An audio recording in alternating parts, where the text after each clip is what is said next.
How's it going? So, filming on my phone because my camera died, but I haven't posted in over a month, and maybe you might be wondering why.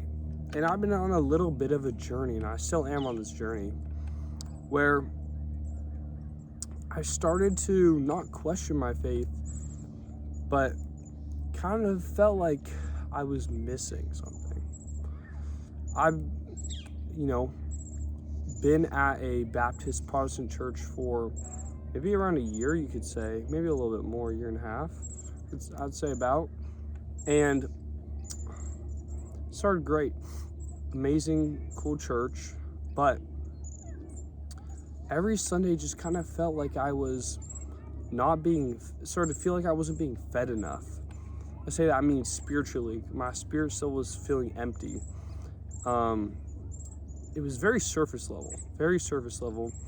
Like they just want to appease everyone, which there's no problem in that, that's what they're trying to do. But for me, I wasn't getting what I needed. I needed more. So my friend told me he's been, was looking at Orthodoxy. I'm like, what's that? Never heard of it. Started looking a little bit into Life of the Saints, the church fathers, right? And I started doing a little bit of research, like, okay, what's this? Have a lot of questions, lot of questions. I go to my first Orthodox service, and I would say it was the opposite of the church that I was going to before. Literally completely opposite. Everything, there was nothing that was similar at all, in the best way possible. It was beautiful. It was amazing.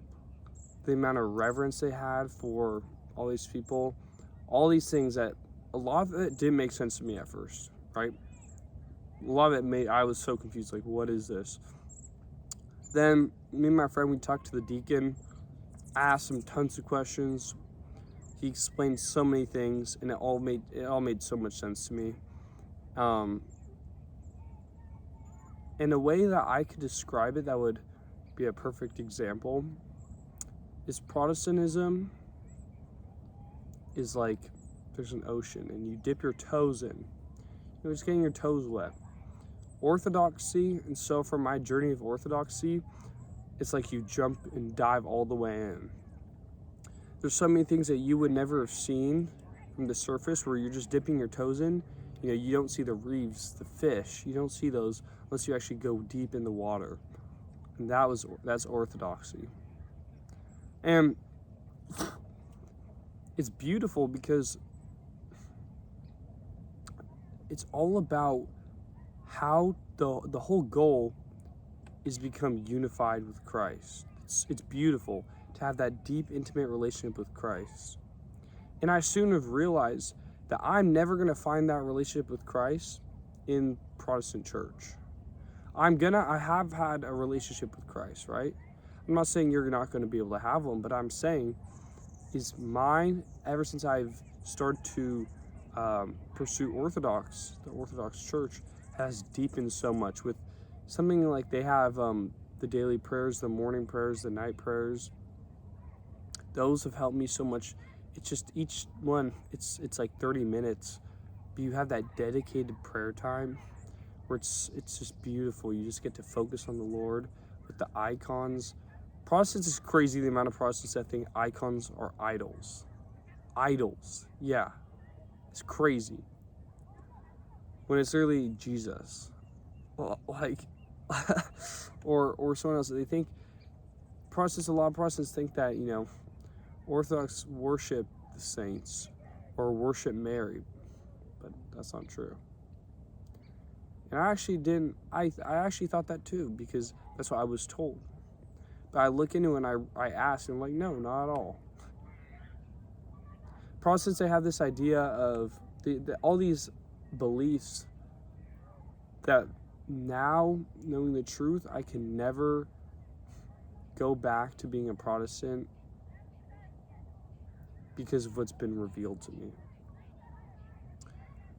For example, that the church I went to, they don't believe baptism is required for salvation.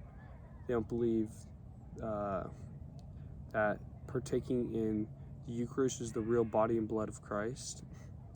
All those two beliefs, the belief of you're saved once, you're saved forever, those are new beliefs. I didn't know that. I didn't realize that those beliefs were only around since, Martin Luther.